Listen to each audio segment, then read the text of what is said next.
அவனோ கதையை டீ குடித்து கொண்டே கேட்டுவிட்டு, என்னது, அவ உன் ஆபீஸ்ல வேலை செய்யறாளா? இது எப்பத்துல இருந்து என வாயை பிளந்து ஆச்சரியப்பட்டான். அப்பொழுதுதான் அலர்மேல் மங்கை அவனுக்கு கீழே வேலை செய்கிறாள் என்ற விஷயம் அரவிந்திடம் சொல்லவே இல்லை என்று சூர்யாவுக்கு உரைத்தது. ஏண்டா, கோல் போட்டுட்டாங்கன்னு சொன்னா அப்படியான்னு கேக்குறத விட்டுட்டு, என்னது ஃபுட்பால் விளையாடுறாங்களான்னு கேக்குற?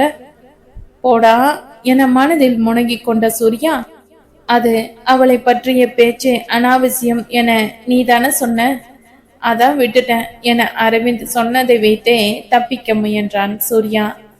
அடே, நான் காக்காவுக்கு கருப்பு டை அடிச்சு விடுற ஆளு, என்கிட்டயே நீ கலர் கலரா டை அடிக்கிறியா என மனதுக்குள் சிரித்து கொண்ட அரவிந்த், இப்ப மட்டும் என்ன அவசியம் வந்தது என்றான் விடாமல்.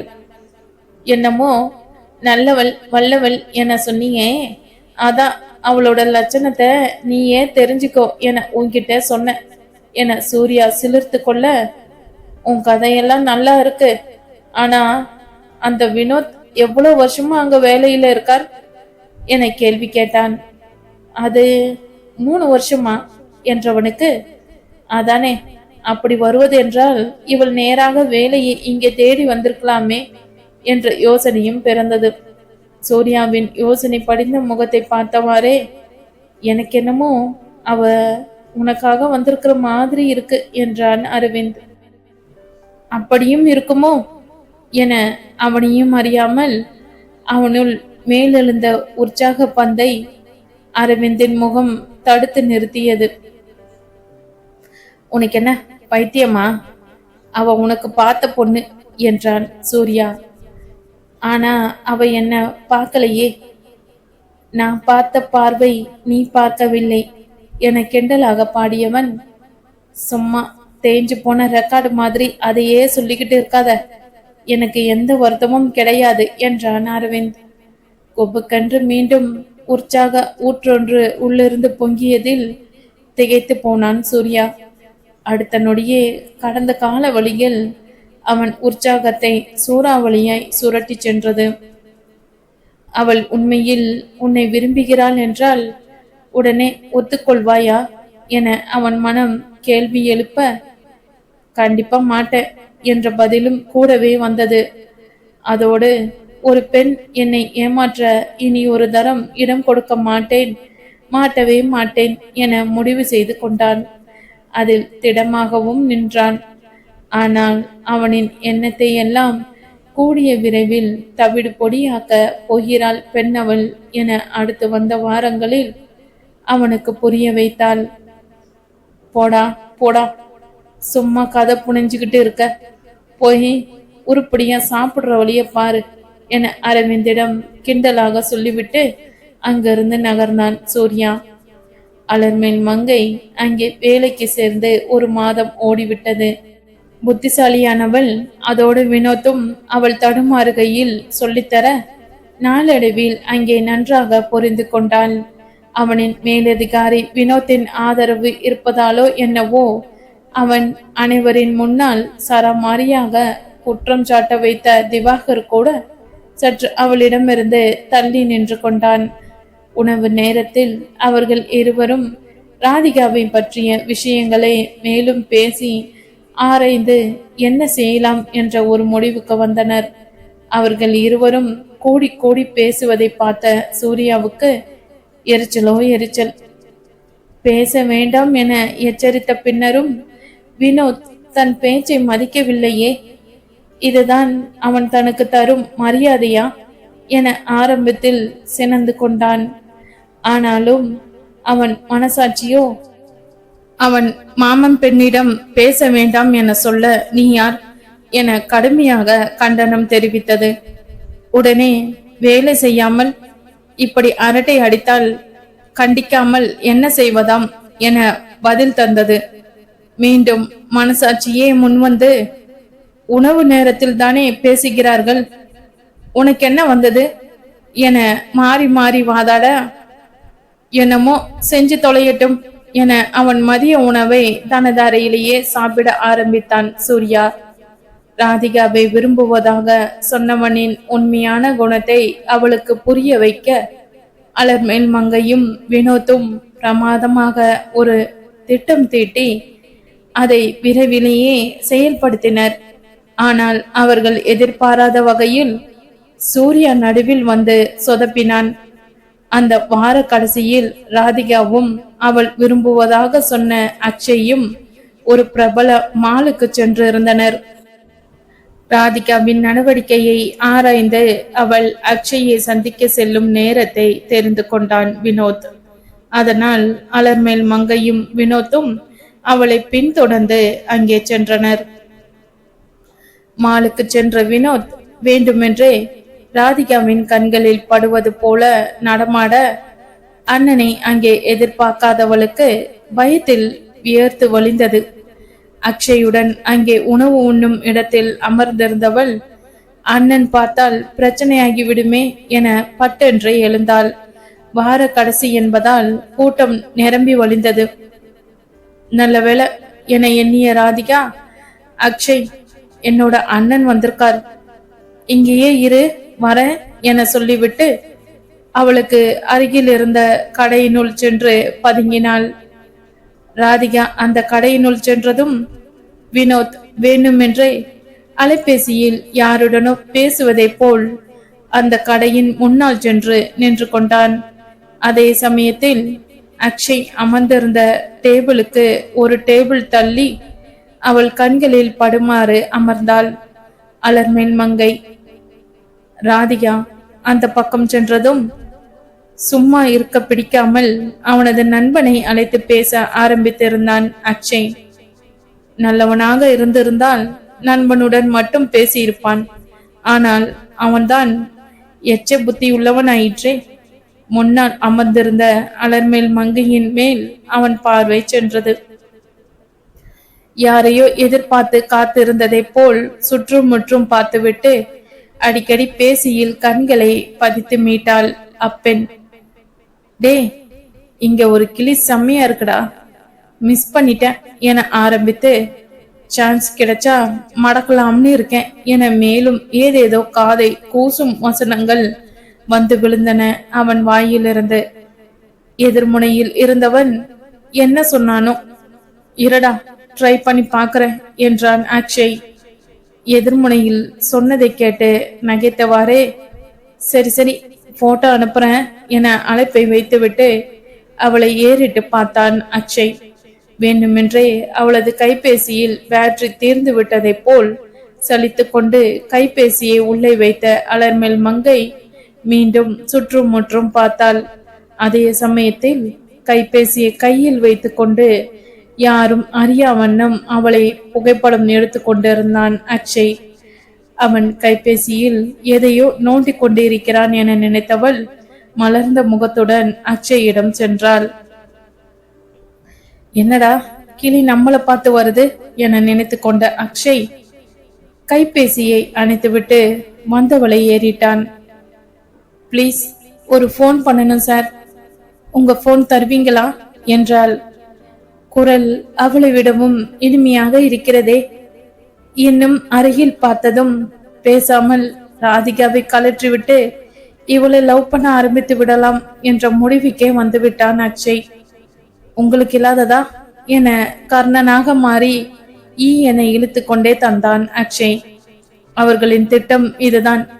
அக்ஷயின் அலைபேசி அலர்மேல் மங்கையின் கைகளுக்கு வந்ததும் அவர்களையே பார்த்து கொண்டிருக்கும் வினோத் உடனே அலர்மேல் மங்கையின் புகைப்படங்களை அக்ஷயின் எண்ணுக்கு அனுப்பி வைப்பான். அதை ஏற்கனவே வினோத் கண்டுபிடித்து தன் கைபேசியில் சேமித்து வைத்திருந்தான். இப்பொழுது இருக்கும் அதே உடையில் அவள் மாலில் அமர்ந்திருப்பதை போல் சற்று முன்னர் அந்த புகைப்படத்தை எடுத்திருந்தான் வினோத். அக்ஷயின் எண்ணுக்கு செய்தி வந்ததும் அவசரமாக அவனது கைபேசியில் அதை சேமித்துவிட்டு வந்த செய்தியை அழித்துவிட வேண்டும் அலர்மேல் மங்கை.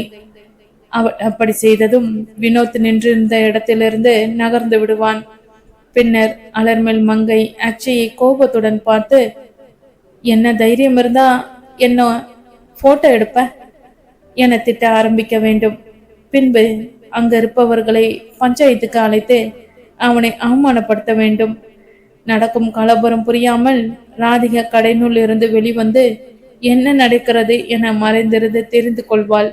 அதே சமயத்தில் அலர்மேல் மங்கை கூட்டும் பஞ்சாயத்தை யாராவது ஒருவர் நன்றாக முடித்து வைப்பார்கள். இதுதான் அவர்களின் திட்டம். அதர பழசான திட்டம்தான், ஆனாலும் கலகம் உண்டு பண்ண போதுமானதாக இருக்கும் என கருதினார்கள்.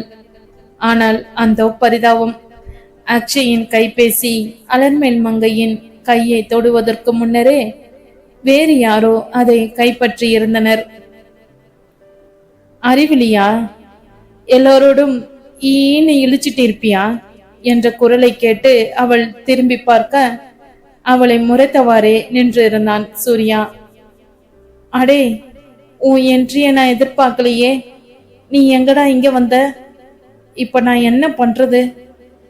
எங்க ஸ்கிரிப்ட்ல நீ இல்லையே, போங்கடா என அலர்மேல் மங்கை மனதுக்குள் அலற அவளை விட்டு விட்டு எதிரில் நின்றிருந்த அக்ஷயின் சட்டை காலரை பிடித்து, அசிங்கமா இல்லையா பூ என அவன் முகத்தில் துப்பி இருந்தான் சூர்யா. அவன் எச்சில் உம்மளவில்லை என்றாலும் அவன் செய்கை அதைதான் உணர்த்தியது. ஐயோ ஹீரோ, இப்படி பிளான சொதப்புறியே. பேச சொல்றப்போ எல்லாம் மௌன ராகம் பாடிட்டு இப்ப தேவையில்லாம சரிகம பதனி என ஸ்வரம் பிடிக்கிறியே என அலர்மேல் மங்கை அவனை பரிதாபமாக பார்த்தாள். சூர்யா மேலும் அவனை திட்டிக் கொண்டிருக்க வினோத்தை பார்த்து பார்வையை திருப்பினாள் அலர்மேல் மங்கை. அவன் கண்களாலே என்ன நடக்கிறது என கேட்டான். தெரியல என வாயை பிதுக்கி அவனிடம் சொல்ல, நான் இங்க பேசிக்கிட்டு இருக்கேன், நீ லூசு மாதிரி எங்கேயோ வேடிக்கை பார்த்துக்கிட்டு இரு. வர்றவன் போறவன் எல்லாம் உன்னை நல்லா ஏமாத்த போறான் என அதற்கும் அலர்மேல் மங்கையை திட்டினான் சூர்யா. ஆ என வாய்ப்பிழந்து நின்றாள் அலர்மேல் மங்கை.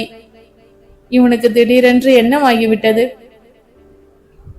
இப்படி ஹார்ட் அட்டாக் வர வைக்கிறானே என சூர்யாவை பார்க்க அதுவரையில் அமைதியாக இருந்த அக்ஷய் இப்பொழுது வாயை திறந்தான்.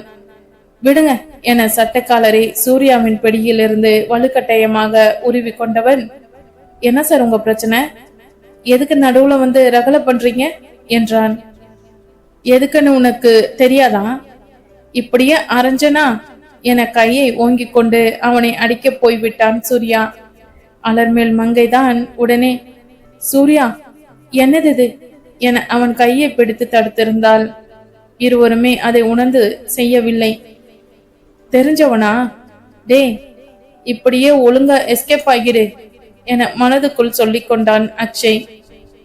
எங்கு போனாலும் ஈன்னு இழுச்சிட்டு இரு, எல்லோரும் என்ன மாதிரி இருக்க மாட்டாங்க என சூர்யா கோபத்தை மீண்டும் அவளிடம் திருப்ப, அப்படிங்களா ராசா, எப்பவும் என்கிட்ட பேசாம முறைப்பியே அதுவா என்பதை போல் அவனை பார்த்தாள் அலர்மேல் மங்கை.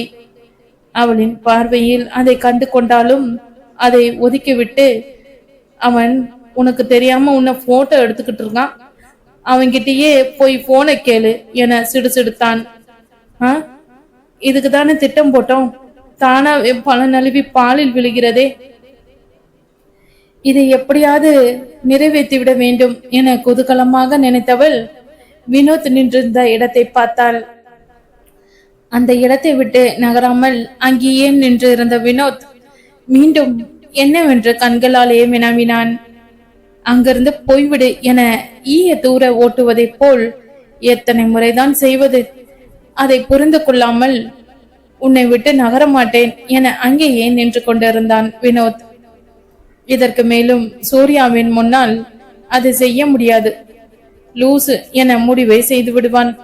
அதோடு அவள் வினோத்துடன் செய்கையில் பேசுவதை ராதிகா பார்க்க நேரிட்டால் அவளுக்கு இவர்கள் திட்டத்தை பற்றிய சந்தேகம் எழலாம்.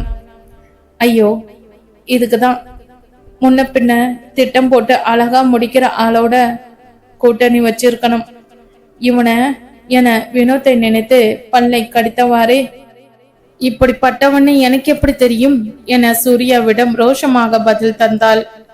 ஆமா, நான் கெட்டவன் என நெத்தியில் ஒட்டிக்கிட்டு வருவாங்க பாரு, எல்லாத்திலையும் அஜாக்கிரதை. இப்படி தெரியாத ஆளோட போனை யூஸ் பண்ண கூடாதுன்னு உனக்கு தெரியாதா? அந்த நம்பரை அவன் வேற மாதிரி யூஸ் பண்ணினா அறிவில்ல என படபடவென்று பொறிந்தான் சூர்யா. அறிவில்ல என எத்தனை முறை கேட்பான்? அப்படி அவளிடம் இல்லை என்றால் வாங்கி தகர போகிறானா என அந்த நேரத்திலும் அவளால் கவுண்டர் கொடுக்காமல் இருக்க முடியவில்லை. அக்ஷயிடம் திரும்பிய சூர்யா, உன்னை போலீஸ்ல மாட்டி விடணும் என சொல்ல, அவனோ, சார் வீணா பிரச்சனை பண்ணாதீங்க, அது அது பார்த்ததும் இவங்க என் மனசை கொள்ள அடிச்சிட்டாங்க, லவ் பண்ண ஆரம்பிச்சிட்டேன் என்றான் தப்பிக்கும் விதத்தில். அடே, நானும் எத்தனையோ படம் பார்த்திருக்கேன், உன்ன மாதிரி ஒரு தில்லாலங்கடிய பார்த்ததே இல்லை என மனதிற்குள் சொல்லிக் கொண்டாள் அலர்மேல் மங்கை. அவங்க போனை கேட்டதும் எனக்கு சந்தோஷமாயிடுச்சு. True love. இப்படி அபாண்டமா பழி போடாதீங்க என அக்ஷய் தொடர்ந்து உளறிக்கொண்டு இருந்தான். அதை கேட்ட சூர்யாவின் முகம் அஷ்டகோணலாக மாறியது. சூர்யாவின் முகம் கோபத்தில் மூச்சடைக்க, நீ உன் ஃப்ரெண்டோட பேசினது எல்லாம் எனக்கு கேட்டது, ஒழுங்கா போன் அன்லாக் பண்ணி கொடு என தன் கையில் வைத்திருந்த அக்ஷயின் கைபேசியை அவன் முன் நீட்டினான். அக்ஷய் முடியாது என்பதை போல் நின்றிருக்க, அவன் கன்னத்தில் ஓங்கி அறைவதை போல் சூர்யா மீண்டும் கையை உயர்த்தி விட்டான். அனைவரின் முன்னாலும் அடி வாங்கி அசிங்கப்பட்ட வேண்டுமா? இனி தப்ப முடியாது என கருதியவன் சூர்யா சொன்னது போலவே செய்து கொடுக்க, அதை வாங்கி அவள் முகத்தின் நேராக பிடித்த சூர்யா, பார் என்றான். அவன் சொன்னதை போலவே அவளின் புகைப்படங்கள் அதில் இருந்தது. அதுவும் சற்று முகத்தை சுளிக்கும் வகையில் எடுத்திருந்தான். இதை அவள் சற்றும் எதிர்பார்க்கவில்லை. வினோத் சொன்னதை வைத்து பார்த்தால் இவன் பொழுதுபோக்குக்கு மட்டுமே ராதிகாவை காதலிக்கிறான் என்பது ஊர்ஜிதமாகிவிட்டது. அதை உணராமல் ராதிகா இவனை நம்பிக்கொண்டு இருக்கிறாளே என அந்த வேளையிலும் ராதிகாவுக்காக பரிதாபம் கொண்டாள். அவளது புகைப்படத்தை பார்த்ததும் சி என அவள் முகத்தை சுளிக்க, இப்போ சுளி, மேல் மாடி காலியா இருந்தா இப்படிதான் ஆகும் என்ற சூர்யா அதிலிருந்து அவளின் படங்களையும் டெலிட் டெலிட் என அழித்திருந்தான். போயே போச்சு, போயிந்தே, இட்ஸ் கான். ஐயோ, இப்படி 24 கேரட் கோல்டு எல்லாம் ரோல்டு கோல்டா மாத்திட்டானே, மை திட்டம் போச்சு என மானசீகமாக தலையில் அடித்து கொண்டாள் அலர்மேல் மங்கை. அதே சமயத்தில் தொழில்நுட்பம் பெருகிவிட்ட நிலையில் பெண்களுக்கு அவர்கள் அறியாமலேயே எத்தனை தொல்லைகள், அவர்களின் அனுமதியின்றி எத்தனை பேர் எத்தனை விதங்களில் படங்கள் எடுக்கிறார்கள். அப்படி எடுத்தவற்றை தவறாகவும் உபயோகிக்கிறார்கள். இப்போதெல்லாம் எங்கே யார் எதை படம் எடுக்கிறார்கள் என்பதே தெரிய வாய்ப்பில்லை. இன்னுமே தனக்கு கிடைத்த முட்டை போண்டாவை வாயருகில் கொண்டு செல்கையில் யாரோ அபே செய்ததை போலவே நின்று கொண்டிருந்த அலர்மேல் மங்கையை பார்த்து, லுக்கு விட்டது போதும், இனியாவது அறிவோடு நடந்துக்கோ என அதட்ட வேறு செய்தான் சூர்யா. ராதிகாவும் வரவில்லை. இவன் கெட்டவன் என்று அவளிடம் நிரூபணமும் ஆகவில்லை. இனி என்ன செய்வது என யோசித்தவள் உடனே, எஸ்பி உங்க போனை யூஸ் பண்ணிக்கிட்டா என்றாலே பார்க்கலாம். இங்க ஒரு பெரிய யுத்தமே நடந்து கொண்டிருக்கிறது. இவள் என்னவென்றால் சத்தமே இல்லாமல் வெகு இயல்பாக நடந்து கொள்கிறாள் என சூர்யா மேலும் கடுப்பானான். சூர்யாவின் கைபேசியில் வினோத்தை அழைத்து கிளம்பு என ஒற்றை வார்த்தையில் சொல்லிவிட்டாள். அதன் பிறகாவது ராதிகா வருவாள், சூர்யாவிடம் பின்னர் விலக்கி கொள்ளலாம் என நினைத்தாள். அதற்கும் ஆப்பு வைத்தான் சூர்யா. இப்பதான் சொன்ன அறிவோடு நடந்துக்கோன்னு, நீ திரும்பவும் என்றவன் தன் கோபத்தை அடக்கிக் கொள்வது அவன் வார்த்தைகள் வந்து விழுந்த வேகத்திலேயே அவளுக்கு புரிந்தது. இது என்னடா வம்பா போனது என அவள் நினைத்து கொண்டு இருக்கையிலேயே, எக்கையோட கெட்டுப்போம் என சூர்யா கையில் வைத்திருந்த அக்ஷயின் போனை அவனிடம் தந்தான்.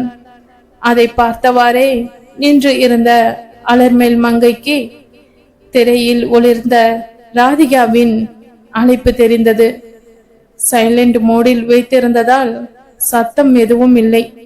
ராதிகாவினால் அங்கே வர முடியவில்லை என்றாலும் அங்கு நிற்பவர்களை பார்க்க முடியுமே. அத்தோடு சூர்யா அவள் காதலனிடம் கையை ஓங்கியதற்கு விளக்கமும் தேவைப்பட்டது. முக்கியமாக அக்ஷய்க்கு அலர்மேல் மங்கையை எப்படி தெரியும்? ராது என ஒளிர்ந்த பெயரை பார்த்ததும் மின்னலென யோசனை பிறக்க வெடுக்கென கைபேசியை பறித்த அலர்மேல் மங்கை அழைப்பை ஒருவருக்கும் தெரியாமல் ஏற்றாள். காதில் எல்லாம் வைக்கவில்லை, சற்று சத்தமாகவே பேச ஆரம்பித்தாள்.